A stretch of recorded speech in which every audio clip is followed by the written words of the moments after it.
Let's begin. This week's Parsha is V'yishlach. And as a quick overview before we look at it a little bit more in depth, Yaakov is on his journey back to back home. He knows he's going to encounter Esav, and so he sends gifts and messages to Esav. Esav comes to towards him with a large number of people, and Yaakov prepares. He prays. He also prepares by splitting the camp, and so that they could survive this. He sends gifts, and so he prepares in multiple ways. That night, as they're going across the Yabok River, there's an angel that struggles. They fight. They struggle. Yaakov is successful in that struggle, and then the next day they meet Esav, and Esav seems to be appeased and takes kindly to Yaakov and his family, and offers to travel with him. Yaakov rejects it and says it's okay. And they go ahead, and Yaakov and his family camp in this place, Sukkos, outside of Shechem. Dinah is taken captive in a ruse to get them back, to get her back. The teenage sons of Yaakov, two of them, go ahead and slaughter the entire city, and Yaakov rebukes them. Then they come to Eretz Yisrael. Yaakov comes back to the place where he had built that altar, built that monument for where he saw the dream, and he called the place called Beis El. Comes back and rejuvenates or reignites his connection to that promise. Hashem tells him there he's going to have a new name, change his name. Rachel gives birth to her second son, and with that passes away. Ruvain is called out for his indiscretions. Yaakov has the 12 children, and they get back to Hebron to Gerar. That's the outline until we get to Esav, and it goes through all of the leaders of the generals, as it were, of Esav's family, and it goes through Esav's account. So this is the overview of this monumental parsha. And when we started this parsha journey in Bereshis, we talked about how the Torah is the written Torah, the text, ink on parchment, and it's black fire on white fire. There are layers, and so we're going to try and look at some of the depth of what's going on, and some of the stories that you know well, and perhaps some points that you did not notice beforehand, or at least they were new for me, and to try and glean what's going on here in this struggle between Yaakov and Esav, seemingly in this way. To understand the first overtures that Yaakov has here is Yaakov sends V'yishlach Yaakov malachim lefanav el Esav achiv. Yaakov sends messengers ahead of himself to Esav, his brother, Arza Seir, to the land of Seir, Sedei Edom, to the field of Edom. Now, that's a lot of detail. Where exactly the land of Seir, the field of Edom, the sending of messengers. Rashi says from a midrash that the messengers here were angels. Malachim, the word for messengers, actually here is angels. Now, why is that important to give us that idea, whether you send human messengers or angels as messengers? Rashi is hinting to what the Midrash wants to tell us here is Yaakov's journey here is not only a physical journey back to the land and coming to interact with his brother, but rather to express the clarity that he has learned, the growth that he has, the person he has become as the founder of Am Yisrael, worthy now to the point where he's going to become that name, Yisrael. That message has to come through a spiritual side. He's sending his brother a message that we were two different people. From the start, you were an ish sadeh, you were a field person, and I was a tent person. I was a shepherd, and you were a hunter. We could have balanced each other out to be the both of us, the fathers of Am Yisrael. You could have had the tribes of Am Yisrael together with me, and we would have had this balanced nature. But instead, you went off to become Sedei Edom, to be a field person that is completely Edom, completely into the physical, and have not been able to connect or with this spiritual side. So I had to take on both of these. Im Lavan Garti, the next verse says, I want you to know that I dwelt with Lavan, and that purified me.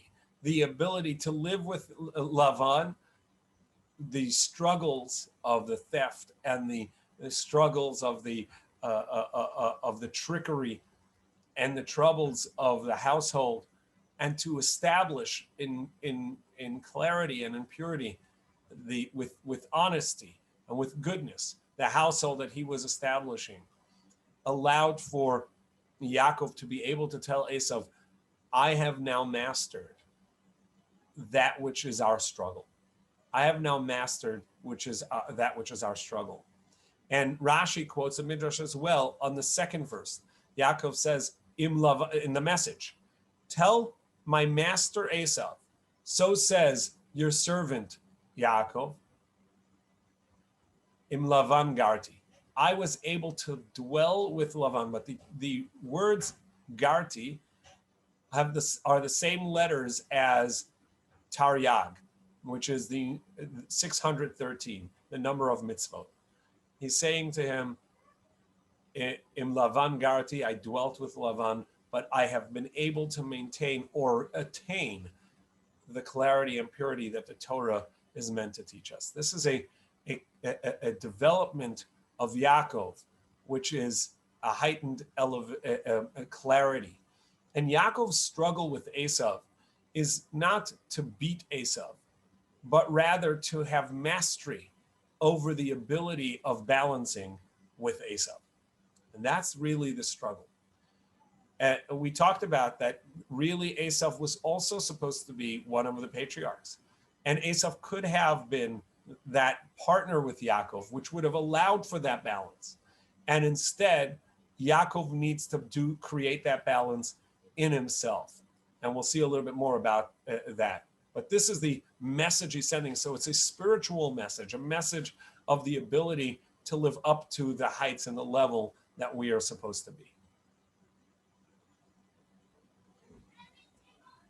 He spells out that I have attained a lot of physical wealth, but I send out to tell you that I want to find favor in your eyes. So he's reaching out with an olive branch. He's reaching out with care. And the angels come back to Yaakov. We came indeed to your brother, to Esau. Now, there's an interesting take here. Rashi takes this to say, we came to your brother, but we realize he's no longer your brother, he's Esau. He has no interest of acting like your brother. Malbim and others take it the other way around. You introduce yourself as your servant Yaakov to my master Esau, but he wants you to know he's coming to you as a brother. Banu elachicha Esau. He's not your master. We came to someone who's your brother. Now, Esau, we'll see throughout this journey, wants to be there as Yaakov's brother. He wants to be side by side because that's the struggle that would continue. And Yaakov wants the clarity to be able to do it within himself, as we will see.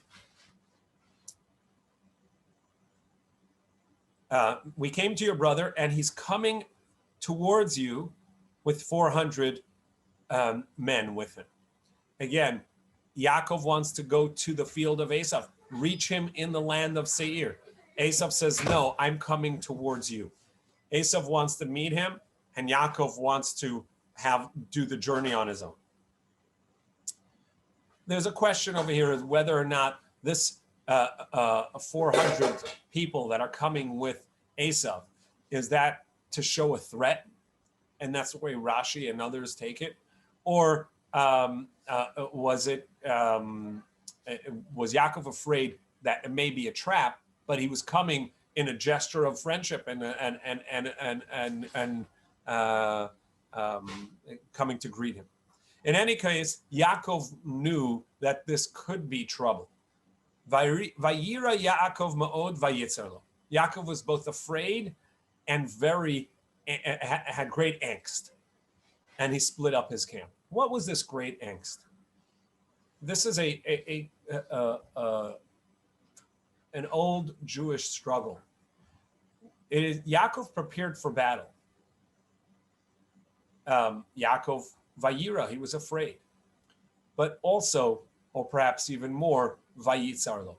He was concerned that he may have to strike and hurt Esav and his people, and the pain brought to us that we need to defend ourselves is at least as great as the pain of the suffering of that people give us. We are not by nature, we are not by nurture people who want to fight in order to hurt.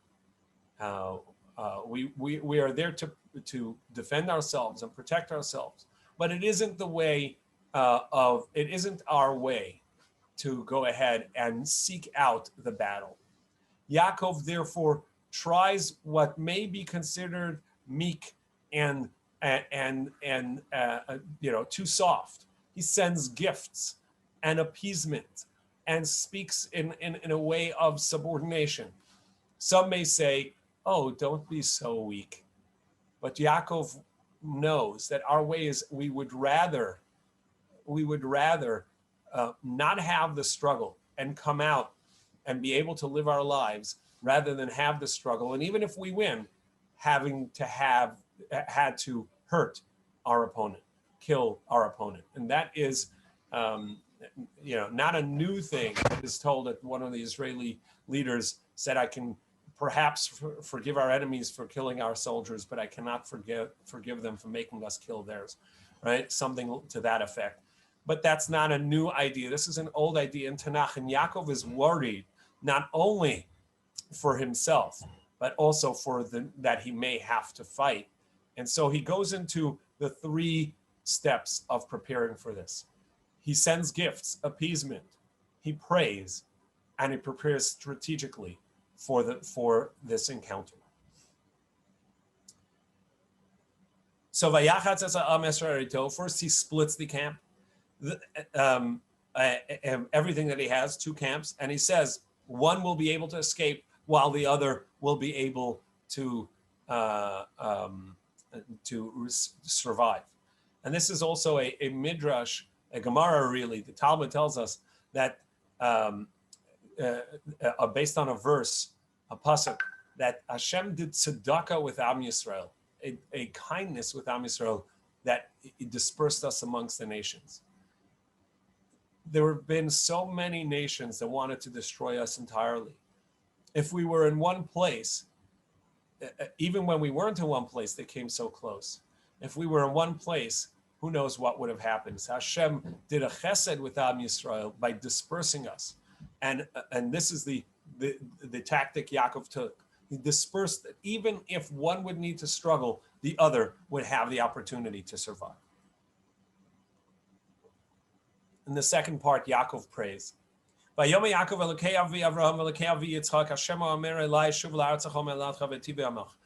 Hashem, you are not only the God of my fathers, Avraham and Yitzchak, you are the one who told me to come back to this land, and you said you would do good with me. And here Yaakov's modesty, katonti mikol hachasadim. You've been so gracious to me.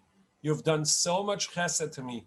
I am too small for the kindness that you've already done for me, and for all the truth and justice that you brought my way. I came out with, just my staff, and I'm coming back a wealthy man, but even more importantly, with a full family. And now I'm afraid for us. I'm afraid for all the blessing you've given me. Please, Hashem, save me. You've promised to make us great. Please save us. So that's the preparation, both in strategery as well as in prayer. And the next, verse 14, Vayalan sham balayla ahu, he dwelt there that night, and he prepared gifts, and an enormous list of herd after herd of, really elaborate gifts, and he does it strategically as well. He sends them one person at a time, leading a whole bunch of animals, and Yaakov sees, Esav will see these people coming. Who are these? These are from Yaakov. What are these? These are from Yaakov to you, a gift. And for each one, they're going to say the same thing. I've come here, and they sent this in order to find peace with you. Right? This is a mincha. This is a gift, an offering to you. And Yaakov is behind us. And he sees another group coming, and there's another gift in there. So slowly, each gift is even if he didn't feel like accepting the gift at first, each one will slowly help him come to it. So Yaakov is doing his utmost to strategically avoid this conflict. And so he dwells there that night. Yaakov gets, at that night, he gets the family across the river Yabok, and he takes them over, and he goes back, and he remains alone. Vayavase Yaakov levado. Yaakov is alone on the one side. The Midrash, the Talmud says that he went back for the last few bits, for the small jugs.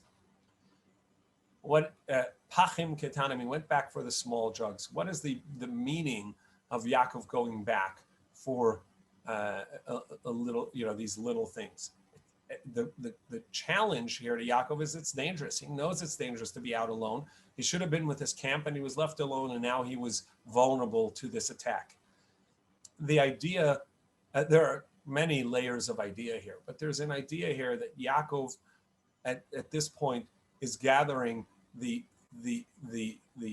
purity that he recognized he had. Everything he had was justified. Everything he had at this point came from having worked hard for it. It came to him with the purity of hard work. And this is a teaching. The Midrash says that tzaddikim chaviv lehem emunah. A righteous person takes great value in the work that they have done, and not wasting on account of lepashti yadeim begezel, that they came to it with utmost honesty. This is a great achievement for Yaakov. Yaakov, having struggled for 14 years for his two wives, and then working to attain that which was his, to rightfully, with difficult work, and challenge Lavan to say, find anything that's yours amongst mine. That is worthy, that each part of what he has becomes elevated to a holy status. When somebody dedicates their life to goodness, and all they have is they have gotten with truth and justice and honesty, even the mundane objects become holy in themselves, because they are in service of the goodness of the life of one, of what they have. And this is the crux of what Esav's challenge and this struggle with the angel is about to be. That in the world, there is a need for a lack of clarity. There's a wish that there's constant intertwining between the physical and the spiritual, that which is holy and good is unclear because of its enmeshment with the physical. It needs to always have that the physical is physical and the spiritual is not clear within that space. But when somebody becomes an elevated person, the physical itself becomes spiritual because it is in service of an elevated mind and a higher person. Judaism has always taught that we don't separate from the physical, but rather we elevate it. The Kohen Gadol, as opposed to priests in perhaps other faiths and groups, in Judaism, the Kohen Gadol must be married. Because to us, the service of Hashem is not by detaching from the physical world, but rather by living within it in an elevated way, where the mind and the spirit are the guides for the physical. And we utilize the physical drive as opposed to oppress it or depress it. That rather we elevate it by bringing it along together. So the physical, going back for objects, going back for his possessions, is Yaakov saying, all of what I have has now been purified, is now in a way in the service of the holy. The physical as well as the spiritual are all in the service of the holy. And that which Yaakov and Esav were supposed to do together, Yaakov now needs to separate from Yaakov and do alone. And Esav, or his spirit, comes to struggle with Yaakov in this night. And that's what happens. And the struggle is vayavik. They intertwine, they grab each other from around.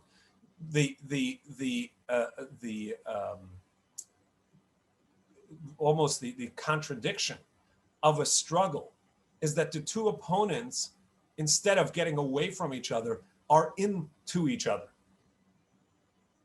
And that's what Esav is trying to do. And that causes a lack of vision. And that causes the lack of clarity.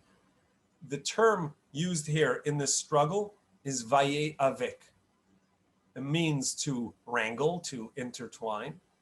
It also means avak, to cause a dust storm. As they struggle, the dust goes up. And this is the metaphor for their struggle. Esav would like for there to be a lack of clarity. There should be no vision for what is upright and correct.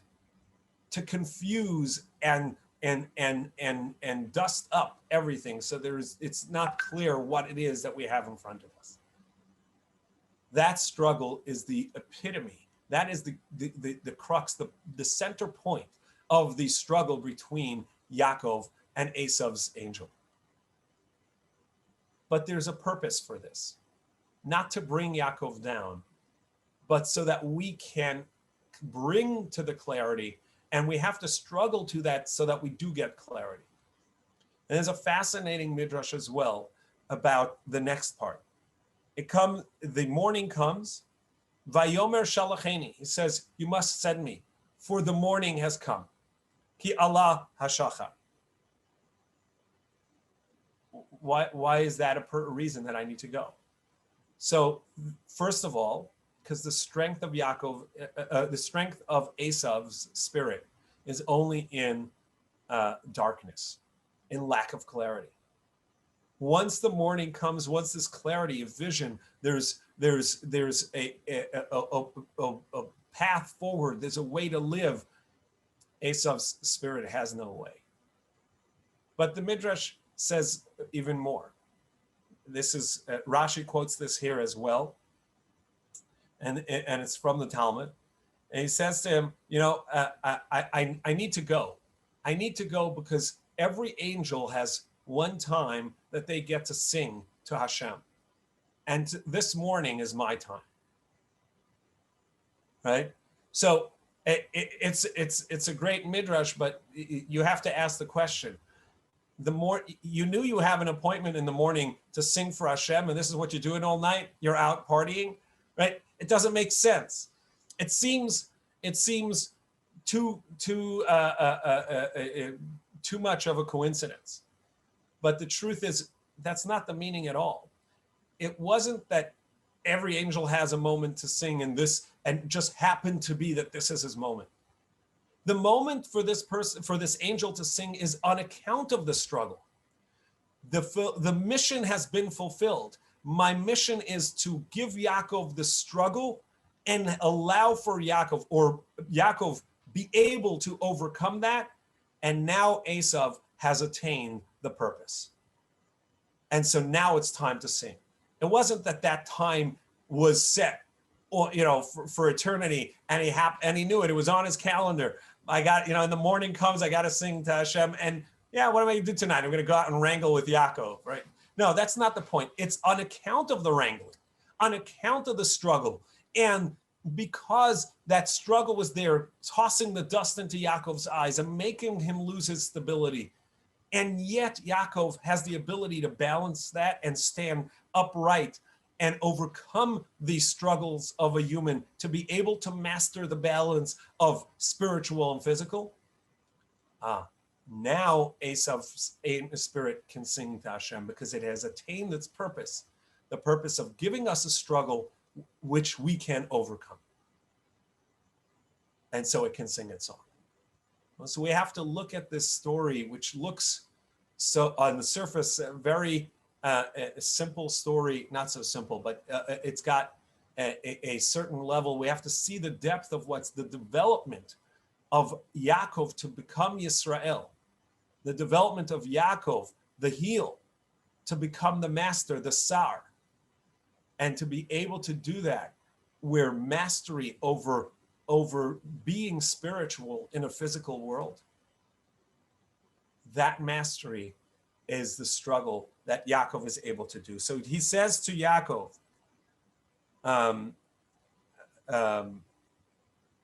Yaakov says to him, I will not send you until you bless me.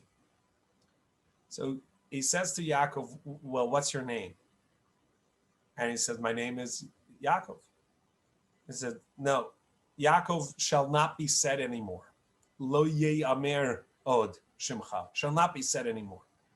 Rather, ki im Yisrael. Rather, Yisrael. It's not said anymore that you are the heel, that you are at the dust, in the struggle, but rather you have the mastery. Ki sarisa imalakim banashim. You have the ability to be a master over being both with God and with the human. You can be both with God and human. You have the ability to balance the spiritual and the physical. You have the ability to be a physical being with a spiritual mind, with an neshama, with something that is coming from above, and you have the ability to master that ability. Vatuchal. You are able to balance that, which Esav was supposed to be as your balance. Esav, having not taken that route, you now are able to maintain that balance itself. The angel of Esav acknowledging that Yaakov has now encompassed that twin personality that his twin had. Yaakov has now taken that, an ability to be both spiritual and physical, with God and with human, and have the ability to have that mastery. So Yaakov says, so what is your name? What's left of you, Esav? What is your purpose? If I have mastered both my and your portion. And he said, why do you ask? It is hidden. It only comes when you have a lack of clarity. It's only when you don't know who you are. That's where my place is. Very powerful thing. When we have the clarity of what it is to be Am Yisrael, when Yisrael knows what Yisrael is, then it itself is the master of the spiritual and the physical, the ability to balance the two. It is only when there's a lack of clarity, That's where Esav is. What's the name of the spirit of Esav? Pili, when it's unknown, when it is a wonder, when it is hidden. That's where we see it. So this is the struggle between Yaakov and Esav. We'll see a little more at the end, because this doesn't become his name. He still remains Yaakov until Hashem gives him his name at a later point, after another difficult struggle for Yaakov. Yaakov calls this place Peniel because he came face to face with an angel and was saved. The sun comes out and he's limping. And on account of this limp, we don't eat the Gid HaNasha sinew, the let's call it the sciatica nerve, which is the hind. Essentially, because of that, we don't eat the hind quarters of animals, of some animals, on account of the Gid HaNasha that's there, and it's difficult to take out, etc.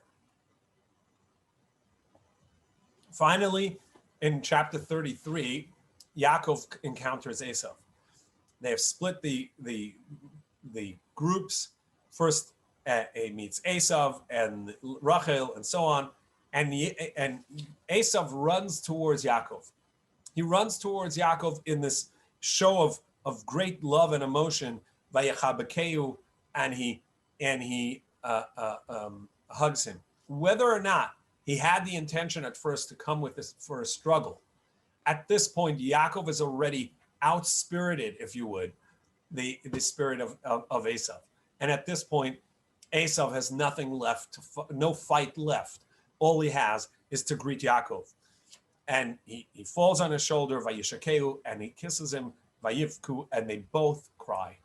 Two brothers, twin brothers, not having seen each other for 22 years, leaving in a moment of anger and rage, they now come back together. And Esav lifts up his eyes and he sees the women, he sees the children, and he says, "What are these?" Yaakov responds, "Hayiladim asher chanan elokim asavdecha." He doesn't respond about the wives. Yeah, these children are the gift that Hashem has gifted me. Each one comes close, they each bow, and now Esav asks about all the gifts. And Esav says, "You know what? I have so much, my brother. Why don't you keep it?" And here Yaakov responds in something that we talked about earlier. Yaakov responds and says, "V'chiyesh li kol." No, take the blessing which I have sent to you, because Hashem has gifted me, and I have everything. Yesh li kol. Very powerful. We saw with Abraham that it says Hashem blessed Abraham bakol, in everything. That there was this ability to have goodness in everything that he had, this connection with the divine, the blessing that he had. Everything he had was from Hashem, and it was good. Yaakov, as opposed to Esav says, "Yesh li rov," I have plenty. Yaakov responds is, "I don't have plenty. I have all. I have accomplished the ability to have a totality, a wholeness. I have it all. The ability to have the spiritual and the physical combined, the ability to have goodness, the ability to be good within the physical world, to have struggled and to overcome those struggles. Yesh li kol. I have everything." And as we mentioned then, these are the three blessings that we say at the end of benching, of Birkat HaMazon. We say, "Bless us, Hashem, in the blessings that you gave our ancestors, Avram, Yitzchak, and Yaakov, bakol," as it says by Abraham, he had children, Hashem berachet Avram bakol. Yitzchak, v'ochel mikol, that he had the sustenance, and Yaakov, that he now had peace. The wholeness of having peace is kol. These three things, children, to have the ability to pass on a legacy, to do good and it not end with you, but to do good that can be given over to the future for goodness, to do good that will last beyond yourself. 2, to have sustenance, to be able to partake in this world. And 3, kol, to be able to partake in the world while being a master of one's own spirituality, that the spirituality is the guide for the physical. The peace the harmony within a human being. Here, the harmony with Esav, but the harmony within the human, that the struggle of the human being, which is the struggle of the physical drives against the spiritual mind, that Yaakov was able to finally get to a point where those were in harmony. They worked in tandem with the guiding mind was able to utilize the physical as opposed to oppress it and struggle with it. That's the kol. Hashem, he says, but yesh li kol. I have a wholeness. I have it all. Esav says, let's travel together. Let me be that balance with you. And Yaakov says, I'm sorry, we can't do that. He says, not because I can't. Last night, my struggle with your angel showed that I can't. But the children are still soft. They are still not able to handle traveling with you. And the effects are really found in the next section, where Dinah is taken, and Shimon and Levi go in, and with the ruse of circumcision, go and slaughter the entire city. And at the end of Yaakov's life, when he talks to them, he banishes them from each other. He says, the two of you can't be living near each other because you're both great people, but together you're up to no good. You have stolen the vessels of Esav. You became the hunters, he tells them. So traveling with Esav, even for that bit of time, affects the family to the degree that Yaakov had to say, no, you travel ahead. We'll get to you at some point. The children are too soft. They are too impressionable. They are not yet at a place that they can wrangle with Esav and overcome. We have to recognize, and this is a message for ourselves, we have to recognize we're living in a world that we're constantly wrangling, where the world tells us that if it feels good for me, if I want it, then I must have it.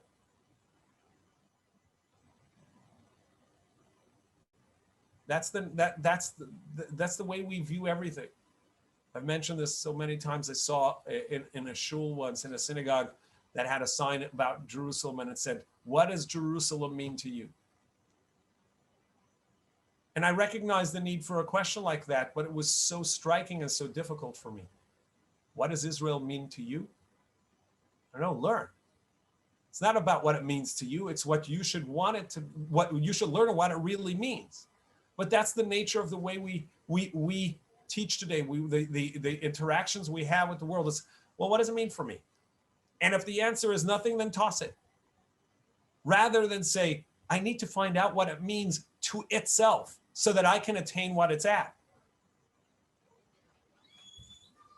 There was a question asked of a great teacher once that said, in its school for children, should we lower the mezuzah below the top third, which is where it's supposed to be, so that the children can reach the mezuzah?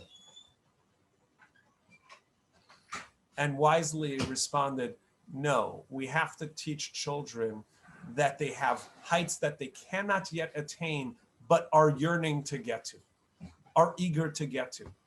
It's okay not to be at the top, but we have to know the goals. We can't only look at ourselves and say, well, what does it mean for me? Say, what does it mean and how do I get there is the real question. We have to be willing to elevate ourselves. And we are not Yaakov yet. We are the children. We are impressionable. In our world, we're constantly looking at the world and saying, well, how does that apply to me? And I have to say, no, how do I attain what is right, even in spite of this or with this, and elevate this with me? And that's the struggle of Yaakov. And Yaakov, after this terrible story, where his response to the children slaughtering the city of Shechem, he says, you have sullied me, you have achartem oti, you've made the clarity become dirty again. That which was clear has become intertwined with stolen means. They said rightfully, well, what do you want? How is our daughter just going? Is our sister just going to be taken and defiled that way? I mean, what is that? Just we're going to let somebody kidnap our sister that way? Yaakov didn't respond to the question, only saying that's not the way. The result of what you did was damaging to us. And after that story in chapter 35, Yaakov gets up and he goes to Bethel, which is the place where he had erected that altar, erected the matzeva, the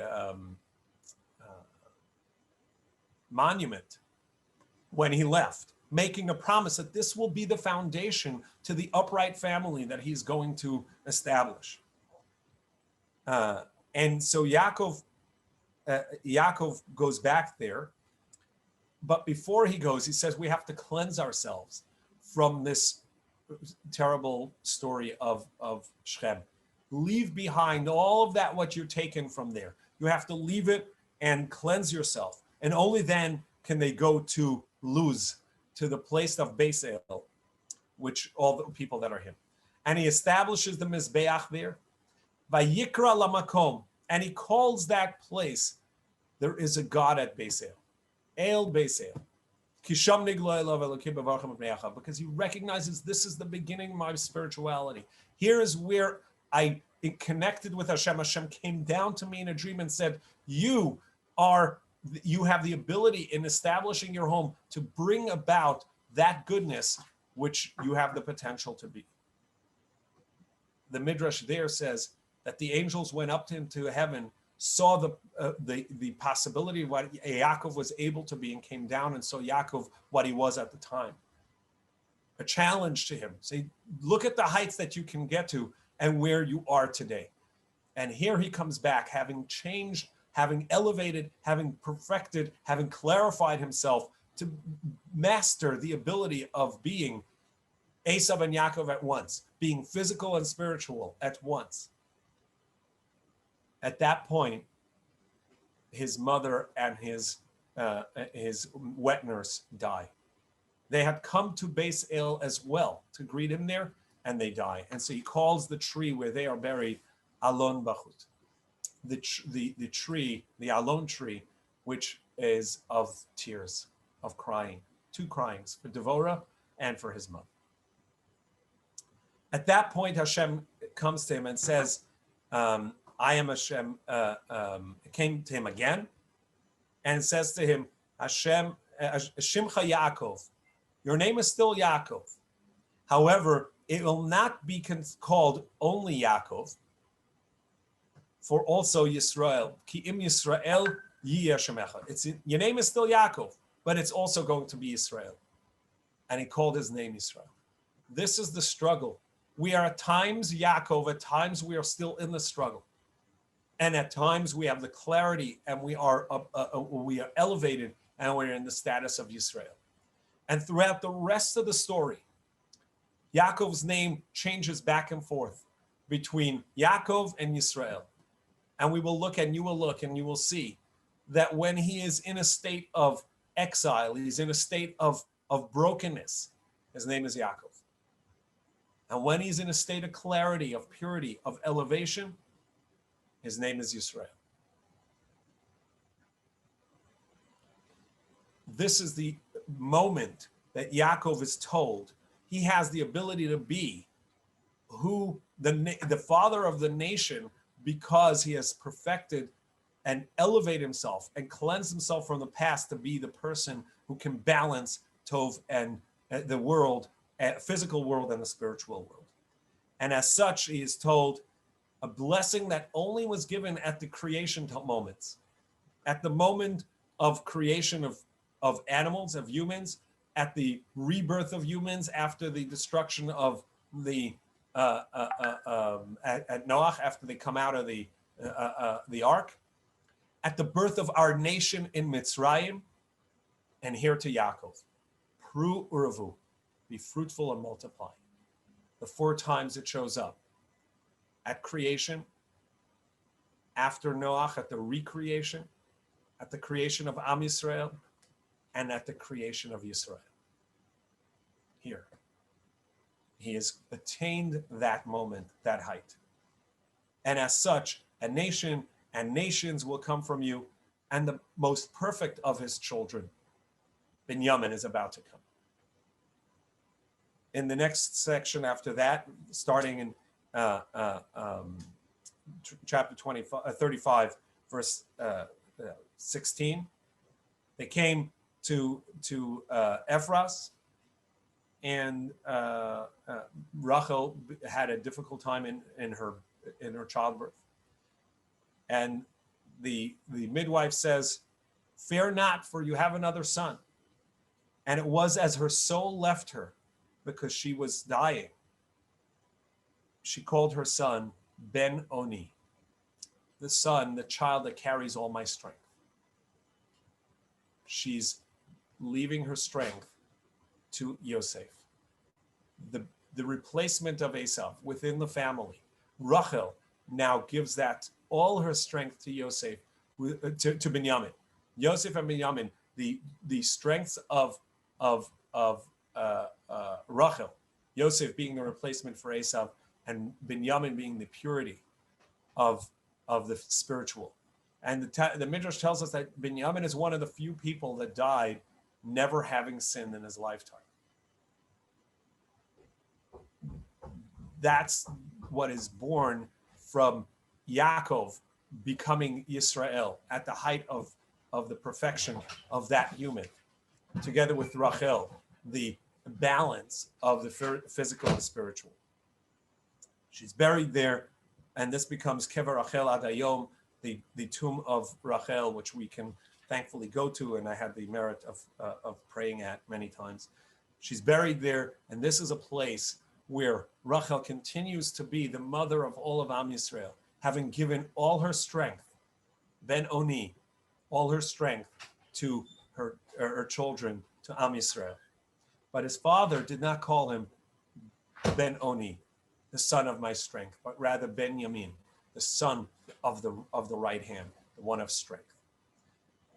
This is the story of the development of Yaakov as Yisrael, and for us to learn to know what the purpose of being Yisrael. We are Am Yisrael means we have to have the ability to be Im Sar, to be the master over being Im Elokim, with God, being spiritual, Im Anashim, being physical, Vatuchal, and to be able to keep that balance, to have the harmony of the wholeness of being a physical being connected to the divine, to being a spiritual soul, a mind that is working not separate from the world, but within the physical world.